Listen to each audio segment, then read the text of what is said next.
Okay, let's jump right into a deep dive today. We're looking at something really practical, actually. Yeah, it's based on an English lesson, specifically focused on getting ready for job interviews.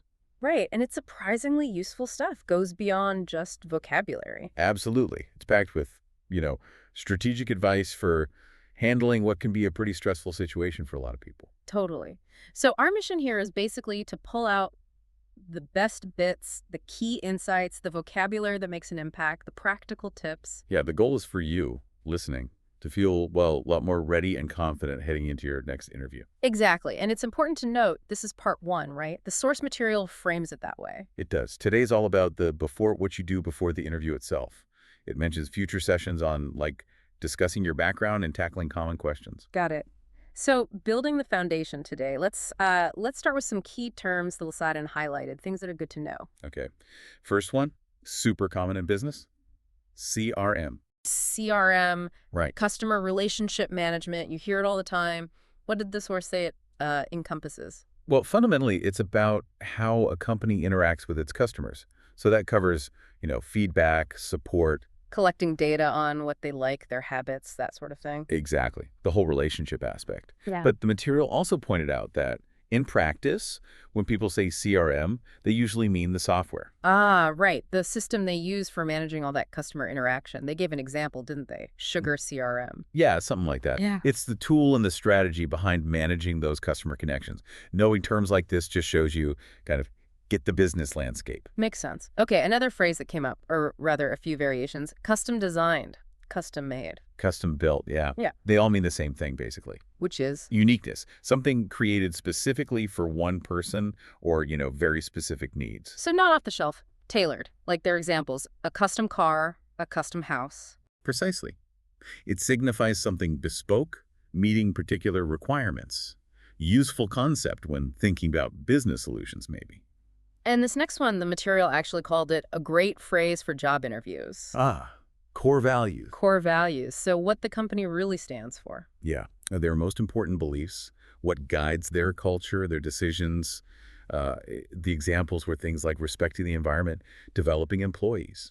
And I think the underlying point, why it's good for interviews, is you need to connect your values to theirs. Exactly. It's not just knowing what they care about, but showing that alignment, demonstrating that fit. It shows you've looked deeper than just the job title. You've thought about the company's whole ethos. Right.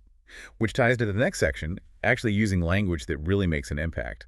The source pulled out some specific words and phrases. Let's dig into those. First up, undisputed. Undisputed. Yeah, the meaning is strong. Like there's absolutely no doubt, no question about it. The examples were things like undisputed best person, undisputed truth, undisputed champion. It signals certainty. It really does. Yeah. Then there was growth opportunity or development opportunity. That's a positive way to frame things, right? Absolutely. It suggests a chance to improve professionally and personally, learn new skills, advance your career. Nice. Okay, what about read up? Read up. This means like specific targeted reading. You're doing it to gain knowledge on a particular subject. Like research, basically, which is essential for interview prep, as we'll get to. Definitely. And speaking of strong language, they used a really vivid analogy for unleash potential. Oh, yeah, the dog on the leash image. Unleash it, and it runs free, uses all its energy. Exactly. So unleashing potential means releasing someone's full abilities, giving them the space and freedom to really excel. And the material really like this one for interviews, called it excellent, descriptive, powerful, suggests future impact. It's dynamic. It implies capability waiting to be unlocked. Very positive. And the last language point they highlighted was resonate with. Resonate with. This means something really connected with you, maybe on an emotional level or just felt relatable. True for you. Like the examples. A speech resonating with voters. Music not resonating. A company's environmental commitment resonating. Yeah, it signals a deeper connection than just, understanding something intellectually. It's about agreement or feeling. Using words like these, as the source suggests, can definitely make your answers more memorable, more impactful. For sure. It elevates the conversation.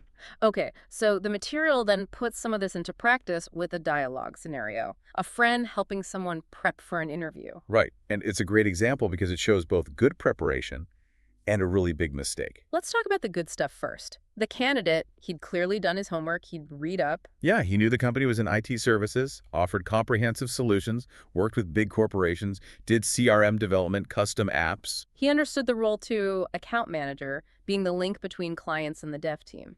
And when his friend asked why he wanted the job, he used a lot of that positive language we just discussed. He did. Industry leaders, great growth strategy, amazing development opportunities. Strong corporate governance, helping companies grow, unleashing potential, how their core values and mission resonated with him. He sounded genuinely interested. He was showing that alignment, connecting his interest to the company's goals. He was doing great, right up until, well, right up until the major pitfall. The moment he mentioned the perks, 6 weeks vacation, stock options, bonuses. And specifically saying he was totally going to cash in on that. Oof. Yeah, the source material was crystal clear. That is absolutely what you don't say. And the reason is crucial. It makes it sound like your main motivation is just personal gain.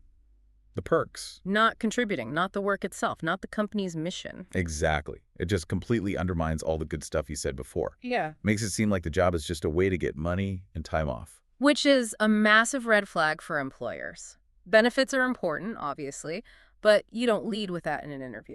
Definitely not. Focus on contribution, fit, the work itself. That scenario really drives home the importance of framing your why. Absolutely.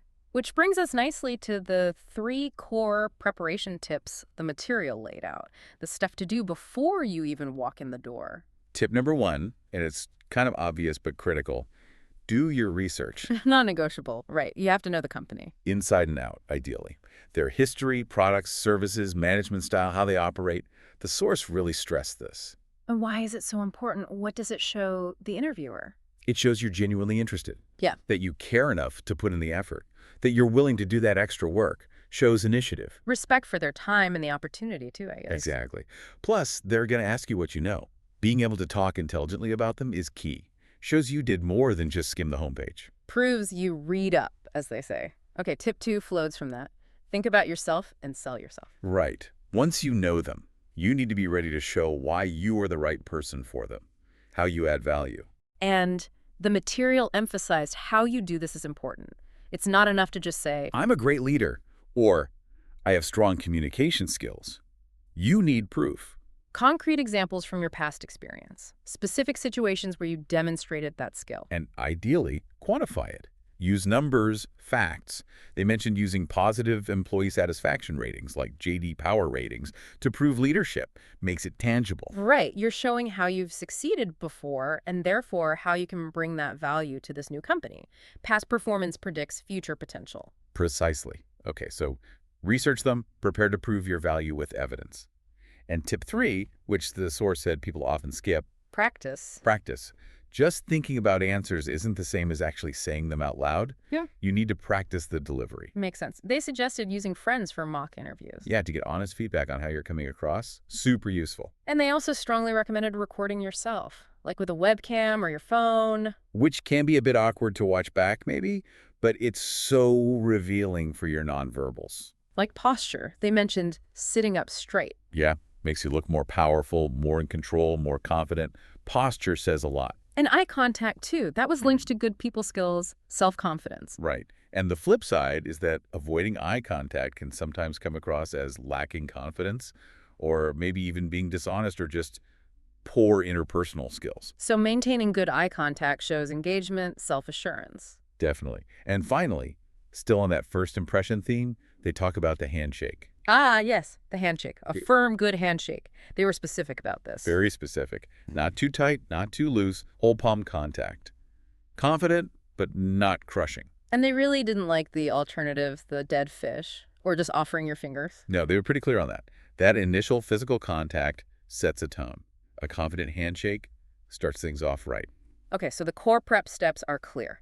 Research the company thoroughly, prepare your specific examples to sell yourself, and practice your delivery, paying attention to posture, eye contact, the handshake. Nail those 3, and you're in a much stronger position. And it ties back to that idea the source mentioned that interviews can actually be enjoyable for some people. Yeah, if you see them as a chance to connect, share your passion, show what you know, when you're prepared, you feel more in control. That makes sense. Less about surviving an interrogation, more about having a professional conversation. Preparation reduces the nerves. Exactly. Preparation builds that confidence. Thinking about all this emphasis on the presentation, the practice, the posture, the handshake, the eye contact, That does make you think, doesn't it? it really does. How much of getting a job offer comes down to genuine fit and skills versus how well you perform the interview itself? Like, how much is it about substance versus style or presentation skill? Yeah, these techniques are undoubtedly helpful for appearing confident and capable. But how much does that skilled performance sway the perception of your actual suitability for the role, regardless of, say, deep technical expertise? That's a really interesting question to chew on. Something for you to mull over, perhaps, as you prepare. Using these tips, where does genuine fit end and effective performance begin? A thought-provoking place to leave it for today.